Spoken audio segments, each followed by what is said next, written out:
In ancient times, there used to be magic, specifically applicable to dealing with various ghosts and monsters. The magic was famously known as Seven Orders. As the world started to get technologically advanced, the Seven Orders did vanish, but as modern times arrived, we got hinted at how the return of the Seven Orders was pretty close once again. A woman is seen to be out, and while the surroundings are lonely and pitch black, she is approached by a man who lures her into a corner and later turns out to be a monster in reality. As the morning arrives, we see a crowd gathered at the same location, watching the police investigate the murder of the woman from last night.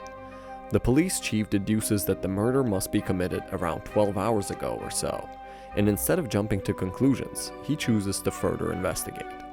Our protagonist, Xiao, just happened to be walking by as well, and while watching the whole thing, he runs into a beautiful cop named Xue. Xue was in a hurry, so she ignores Xiao's stupidity and rushes to the crime scene, only to be horrified by the brutality of the murder. The chief deduces that this woman must be linked to the recent murders, as she was also bitten before she died, telling Xue that she will be the bait to lure this criminal out. On the following night, Xiao's father requests his uncle to let him stay with him at a local restaurant, and while Xiao was showering, his uncle planned to drug his boss. Xiao's uncle prepares a tea that he wanted to be presented to the boss, but instead, Xiao ends up drinking all of it, and he immediately starts feeling like his boss was on fire. Outside, the police had also set up their trap to get to the recent killer, and Xue is told to be in the danger zone, while the rest of the police team monitors her with cameras. Nothing was really happening until the police crew took their eyes off the cameras for a brief moment. They found Xue missing. Xue turns out to be after a suspected area, and she enters the place only to be grabbed and held down by a mysterious man. The rest of the police arrive just in time to help, but as they knock the man off of Xue, it turns out to be just Xiao, who was under the effect of the drug. The drug wears off, and Xiao was trying to explain himself when a bigger problem arrives, as the actual monster from earlier also joins the party. The police chief leaves with his officers to check up on the situation outside, and before leaving, they restrain Xiao, telling him to stay put. Xiao tries to explain that it was just a misunderstanding, as it was Xue who ran in through his door. The guy goes back and forth with a police officer, but the restaurant owner arrives by this time, and she manages to keep the officer busy, buying just enough time for Xiao to swiftly escape without anyone noticing. Outside, the police head over to check the building where the crowd had gathered, but as a few gunshots are heard, the crowd runs away and Xue is forced to check inside. The building was completely dark inside, and as Xue flipped her flashlight on, we see how the officers who went in are bleeding on the ground. Xue comes across a woman inside, and while she's trying to navigate through a phone she finds, she sees the reflection of the actual monster in her phone by mistake. Xue tries to react, but she is left unconscious as the monster was way stronger. The monster was about to take Xue down, but she is saved by Xiao, who surprisingly pulls up to pick a fight. The monster, who had been recently murdering so many women, turns out to be actually a zombie, and Xiao first makes sure that Xue is safe. Xiao had developed an interest in Xue, and hence he decided to deal with her problems even though his father told him to stay away from women. Xiao squares up and starts fighting the zombie, and as he's getting overpowered, he buffs himself up using some type of talisman technique. Xiao was the only one in the world with the power of the Seven Orders now, and he showcases his power by taking the zombie down with a blue flame. Just when Xiao solves the problem, the police backup arrives at the location, and Xiao is arrested for being the prime suspect. The woman from earlier, who saw Xiao running out, tries to convince the police that Xiao is actually the good guy, and with some help from the restaurant boss, Xiao is allowed to go after a full night of police interrogation. Xiao later heads over to the boss's place, where he undergoes a scary vision in which he is being choked by a cursed snake who is draining his magic power.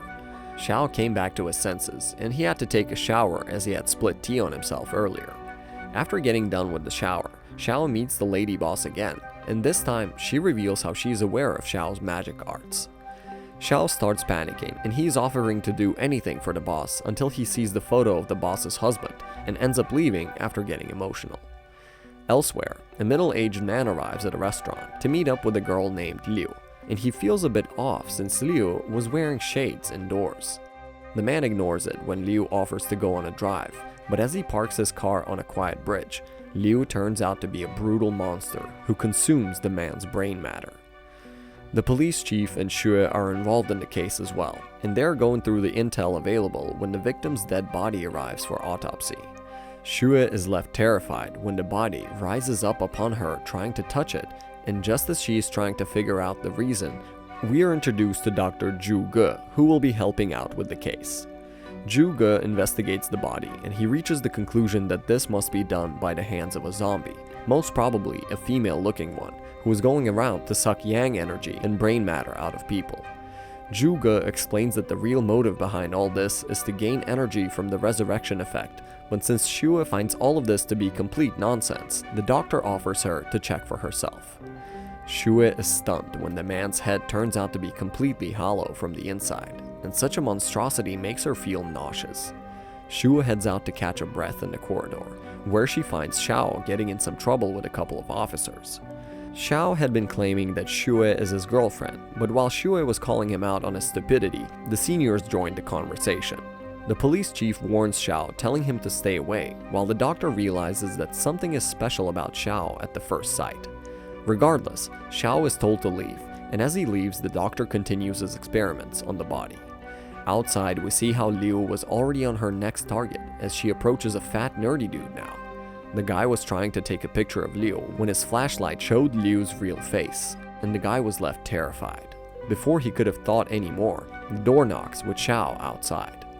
Xiao was there to deliver the food order from the restaurant, and as the fat guy seemed in a hurry, Xiao checked behind him to feel the presence of a non-human. Xiao barges into the fat guy's house, and he starts finding the smell coming from there to be reminiscent of the smell he found in the police autopsy room. Xiao was walking up to interrogate Liu when the police department also ends up raiding the same room led by Zhu Ge. The police are surprised to find Xiao here as well, but they focus their attention on Liu as Zhu Ge uses a trick of his own to force Liu into taking her actual form. With the monster right in front of them, the policemen started raining bullets, but Liu's regenerative ability was too much to deal with this way. As the police were in a pinch, Chief Niu asks Xiao to help, and as Liu jumps in to attack Xiao jumps into action as well. Xiao severes one of Liu's arms, and she instantly starts begging for forgiveness. Xiao had no plans of letting Liu go since she hurt Xiao, so he chases her down on the rooftops, and in the end uses a talisman to destroy her. Xiao is held by the police again, and the chief tells him to cooperate if he wishes to keep his powers secret. Xiao does accept, but he receives quite the emotional damage at the end, when he comes to know that Xiao is already seeing someone. The guy Xiao was with was a rich man named Wei, who had the looks as well. Wei had just joined the police to come after Xiao and was trying to be smooth with her, but she decided to leave for her home since it was pretty late. While Wei is trying to talk Xiao into staying, Xiao, who is watching from the sidelines, tries to play the hero and save Xiao. This causes a commotion and an audience gathers around the three. Xiao embarrassed himself in front of everyone, and while he is caught by Wei due to a missed shot, Xiao tries to smooth talk his way out. Xiao tells Wei to let him go, but Xiao crosses the line and even Xiao now wants him to receive a beating.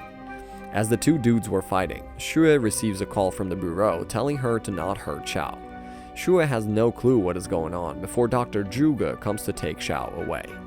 The doctor puts Xiao in his car and tells him that he is taking him to relieve some stress, but it turns out to be a meeting with some businessmen who plot against Xiao, telling him to do them a favor or else his reputation is in danger.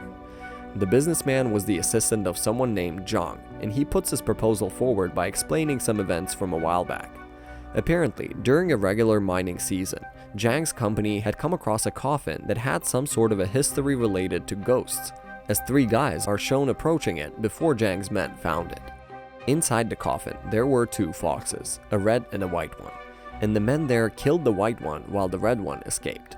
Xiao starts seeing a pattern here, and his guess is spot on when, just like he assumed, there was another item in the coffin. The third item was a beautiful vase, and it was presented as a gift to Zhang. Things got pretty bad for the company as men related to the incident started dying left and right, and Zhang had to drop the vase as well. After listening to the story, Xiao kind of loses interest, but he is forced to follow along.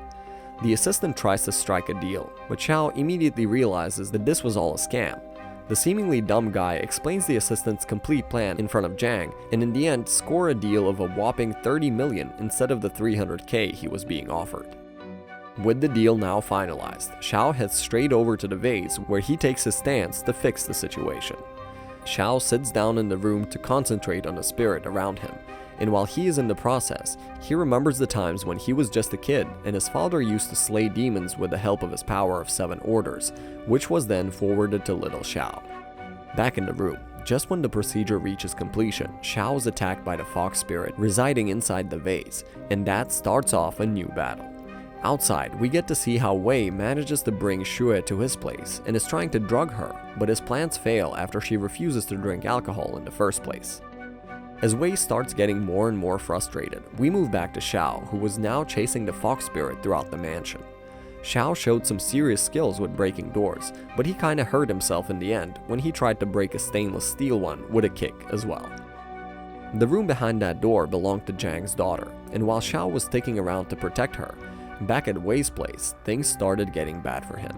Wei's attempts to make an advance on Xue backfire as she got offended, and the guy had to literally beg Xue to get another chance. Xue gets soft after seeing a millionaire beg, but she leaves to report back to her duty as Wei just turns out to be a playboy trying to get his way with Xue. We get back to Xiao to find him beaten up by Jang's daughter named Mei, and just when he was done apologizing to Mei, Xiao had to prepare for another fight as he starts to sense the fox spirit. The spirit plays dirty this time and makes Xiao hit himself in the groin. Xiao does try to counterattack, but the fox spirit manages to get out just in time due to the guards pushing Mei through. Xiao keeps getting involved in misunderstandings, as now he's held accountable by Xue, who was sent to help out at Jang's mansion. Xue starts accusing Xiao of fooling around with different women, and this leads to an argument between Xiao and Wei. Wei tries to play an act and be nice in front of Xue, and while that does help in getting some favor, Wei's arrogance leads them to disrespect the fox devil inside the closet. The fox devil gets enraged, and seeing danger exposes Wei's facade as he starts hiding behind Xue. Xue tries to shoot the spirit down, but as she runs out of bullets, Wei uses her as a shield and gets her stabbed. Such an act of cowardness makes Xiao mad, and he smokes the spirit in a single blow. The spirit escapes after being reduced to a really small size, and Xiao is about to maul Wei as well, but he gets saved by Xue. Xue is later taken to the hospital, and while Xiao was helping Mei with some exorcism, a man named Jin Shu comes to greet Xiao. The doctor tries to stop Jin Shu, but his strength was far greater than anyone imagined. In the end, Jang gets mad at whatever Xiao was doing around his house, and he gets kicked out without the promised money. On his way back, Xiao remembers that the lady boss wanted to see him, so he heads over to her place, only to find her husband on his deathbed. After seeing the old man Xiao, Xiao was able to tell how his current condition was due to him getting so scared that his soul and spirit almost left his body. Xiao further explains his beliefs a little, and even though Lady Boss keeps giving the old man scary news, Xiao manages to share some of his yang energy and bring Zhao back to consciousness. Zhao explains the events that happened on his last adventure when he and his friends ended up entering a haunted cave that was possessed by ghosts and spirits. The old heads were having fun until Zhao realizes that the other guy is not possessed by a demon. Such a sight leaves Xiao terrified, and even though he manages to leave the place, Xiao deduces that he will be eventually chased down by the demons. Just when Xiao figures this out, he is requested to visit Jang's mansion again, as supposedly his daughter was threatening to end her life if she won't meet Xiao again. Jang apologizes and offers Xiao $100k just to meet with his daughter. Xiao was quite in favor of the deal until he finally understood why he lost to Jiu Shu earlier. Xiao picks Mei up by her neck, and it turns out that this girl was actually the red fox who had escaped back then. While Xiao was planning to punish the red fox, the other fox attacked him and forced them to return to its vase. Xiao decides to deal with the red fox first, since that would be easier, but right at that moment, the green guy from earlier arrives with Jang to stop Xiao. Jang thought that Xiao was trying to hurt his daughter, and just when Jiu Shu tried to attack Xiao, he hit the girl in the head. The hit makes the red fox transform back to its original form, and it turns out that the real Mei is locked up in the mansion's basement. While the two foxes are trying to hurt Jang for destroying their lives, Xiao steps in to negotiate for Jang and call a temporary truce. The foxes believe Xiao's word and fall back, but when the time for payment arrives, the story takes a new turn as Zhang starts claiming that he has no money to spend anymore. With things getting spicy for Xiao, our recap for today comes to an end. Thanks for sticking till the end. Let us know in the comments if you guys want a second part of the series. Don't forget to leave us a like and subscribe to the channel for more. And as always, we'll see you in the next one. Peace.